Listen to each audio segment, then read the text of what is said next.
Au cœur de l'histoire. Retour aux origines. Et aujourd'hui, Franck, vous répondez à une question d'Édouard, une question qu'il nous a envoyée sur europe1.fr.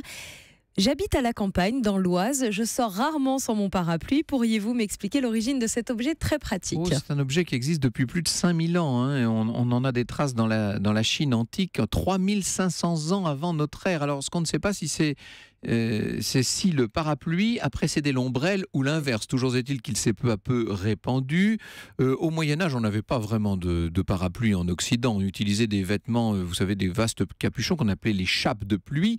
Le premier parapluie de toile cirée, qu'on peut vraiment appeler un parapluie, il naît, retenez la date, en 1622.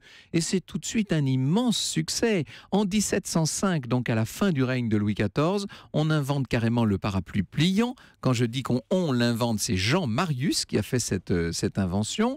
Et le parapluie ne va faire que se développer. Ce qui fait qu'au moment de la Révolution française, c'est devenu un accessoire de mode très répandu. Rappelez-vous cette anecdote, en mai 93, quand Théroigne de Méricourt, la révolutionnaire, est agressé violemment par une foule qui est armée de parapluies. Bon, la forme en U, telle qu'on la connaît avec les baleines, etc., c'est 1852. C'est une invention, et allons-y, et évidemment, j'allais dire, d'un Britannique qui s'appelait Samuel Fox.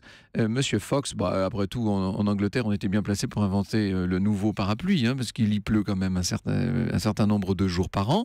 Ce Samuel Fox va faire fortune. On va adopter sa forme de parapluie partout. Vous savez que l'un de ceux qui en faisait usage, c'est le roi des Français, Louis-Philippe. Et c'était très intéressant parce qu'on se moque toujours de Louis-Philippe avec son parapluie, mais ça n'était pas nul.